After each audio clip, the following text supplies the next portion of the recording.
Cuando un hijo tuyo va al colegio y hay niños que le dicen que su padre es un ladrón y llega a casa llorando, eso es muy jodido. Lo que hago en mi caso es intentar educar a mi hijo, ¿vale? Para decirle... Itu wasit final Copa del Rey Barcelona melawan Real Madrid. Ia mendapatkan tekanan dari publik yang ternyata berdampak langsung kepada keluarganya. Sebelum lebih jauh, aku nggak pernah bosan-bosan untuk ingatkan teman-teman, ketika teman-teman tonton video ini, jangan lupa tekan tombol like dan tombol subscribe karena aku mendapatkan data statistik. Banyak nonton kanal YouTube Tommy Deski ternyata belum menekan tombol subscribe. Jadi aku harap kawan-kawan melakukannya. Pertama kita bahas kronologi. RMTV, saluran resmi yang dimiliki Real Madrid, mengunggah video kompilasi keputusan-keputusan kontroversi yang dilakukan Burgos kurang lebih 1 minggu terakhir, yang dianggap merugikan Real Madrid dan sering menguntungkan Barcelona. Jika kita track back, ini bukan kali pertama dilakukan RMTV. Di tahun 2023, RMTV juga mengunggah kompilasi keputusan kontroversi yang dilakukan The Burgos.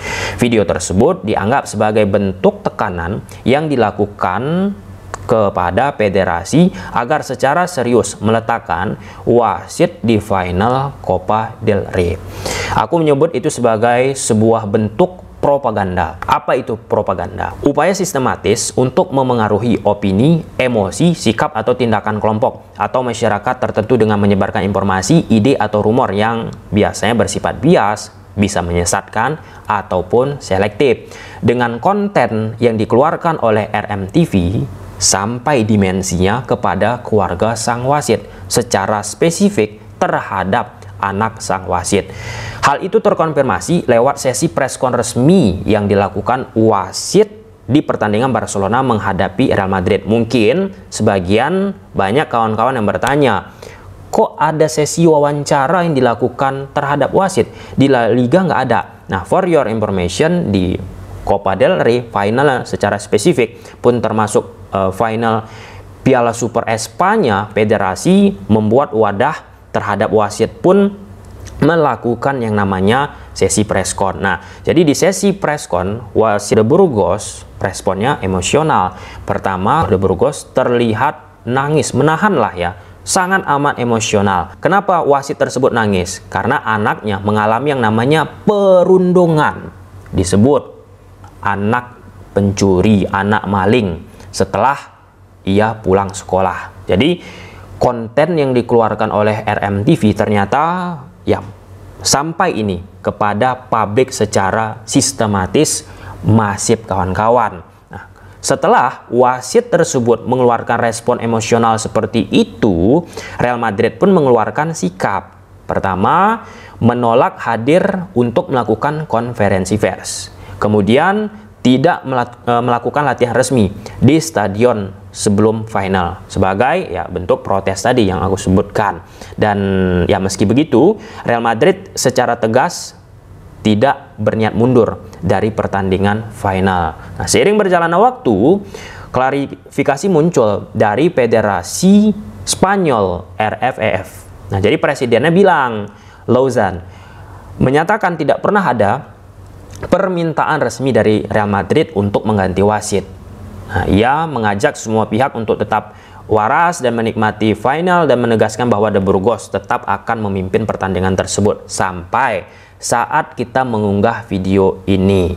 Dan ya, ada beberapa pelajaran yang bisa kita petik dari situasi yang dilakukan oleh Real Madrid. Pertama, jelas ya, RMTV ini sebagai alat propaganda, alat untuk memengaruhi opini. Jika ada sesuatu yang tidak cocok terhadap Real Madrid, menimpa Real Madrid, maka RMTV ini sebagai bentuk untuk mengontrolnya ataupun membentuk yang namanya opini.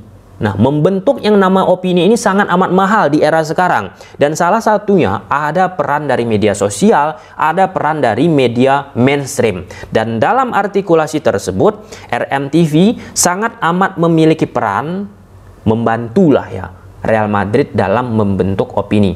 Nah, dalam case yang dihadapi oleh Roberto De Burgos ini, opini itu sudah terbentuk. Sudah berhasil itu propagandanya. Lewat apa? Lewat lewat orang-orang, lewat kawan-kawan yang dimiliki oleh anak sang wasit, langsung bisa menjudgment bahwasanya kawannya ini tadi punya ayah pencuri, punya ayah maling. Nah, secara mentalitas secara psikologis itu dirasakan oleh seorang anak-anak, ya penting akhirnya pendampingan. Nah, lalu bicara soal dampak yang dirasakan oleh wasit, dia pun menangis di sesi preskon, emosional banget. Aku mendapatkan informasi, kita bicara konteks misalnya Liga 1 Indonesia. Liga 1 Indonesia pun kan punya yang namanya wasit. PTLIB, Komite Wasit, biasanya akan melakukan tes psikologi untuk menyaring, untuk melihat bagaimana sikap dari sang wasit ketika menghadapi momen-momen yang emosional. Dan pada momen wasit ini nangis, kemudian wasit VAR-nya pun teman-temannya yang akan bertugas memimpin pertandingan Barcelona dan Real Madrid mengeluarkan statement bla bla bla bla bla bla, ya aku rasa itu tidak layak. Harusnya lebih wise, lebih dikontrol kawan-kawan. Makanya itulah dia pentingnya tes psikologi tadi, tes seberapa mampu wasit tersebut menghadapi hal-hal yang tidak diinginkan pada saat ia menjalankan profesi ini. Ya, aku sepakat, perundingan itu tidak boleh dilakukan. Olahraga ini kan sebagai ya bentuk sportivitas, tapi ya sebagai seorang wasit dia pun harus bisa memosisikan. Namanya pun pengadil. Kalau misalnya dia sudah mengeluarkan statement yang mengarahkan opini-opini baru, itu kan bisa muncul lagi multitafsir yang akhirnya pertandingan tersebut oleh sebagian pihak legitimasinya bisa rendah, bisa turun. Nah, kemudian yang ketiga, Real Madrid pun aku pikir ini dia cerdas, pintar, punya strategi. Ini aku runutkan kawan-kawan. Real Madrid tidak secara eksplisit meminta pergantian wasit. Itu sudah terkonfirmasi lewat presiden federasinya. Mereka sudah berbicara 40 menit tidak ada meminta pergantian wasit.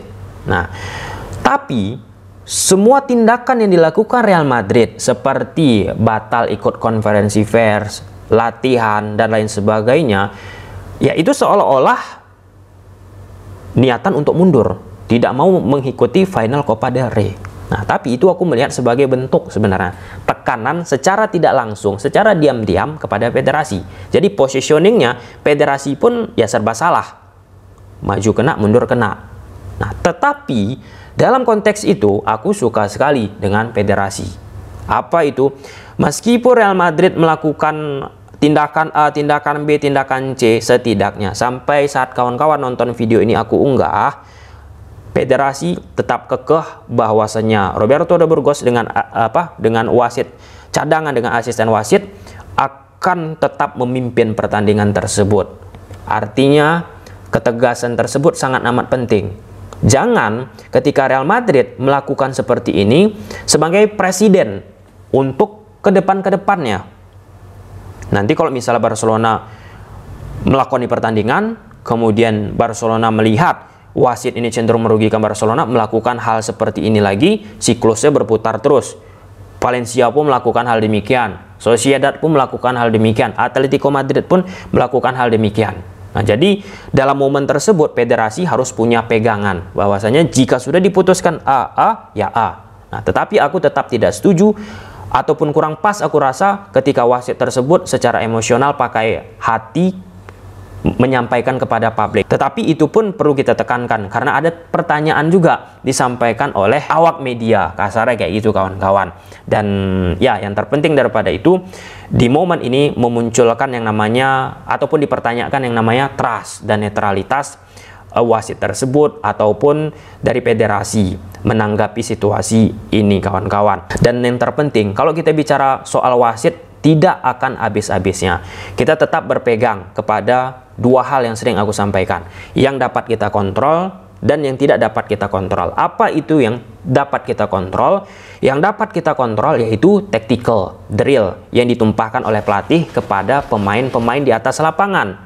Bisa nggak berjalan maksimal. Nah, dalam beberapa momen terakhir Real Madrid agak struggle ini. Nah, jadi fokusnya terhadap itu.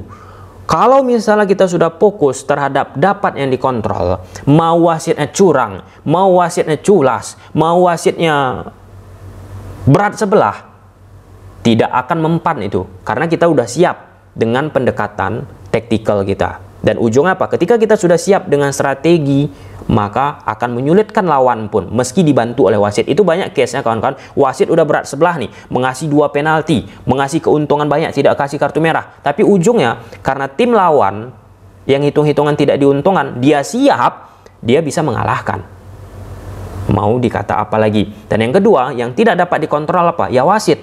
Setiap kita bertanding sepak bola, kita tidak dapat mengontrol yang namanya wasit, mulai dari keputusannya, mulai dari pandangannya, mulai dari pergerakannya, bla bla bla bla bla bla. Oke, well done. Sampai situ aja kita lihat dinamika yang terjadi di final Copa del Rey ini. Apakah ada perubahan, apakah ada gebrakan dengan yang dilakukan wasit mengomentari 24 jam sebelum pertandingan seperti yang sudah kita ulas tadi. Dalam titik tersebut aku tidak menyepakati, tetapi elemen-elemen lainnya aku mendukung apa yang dilakukan federasi.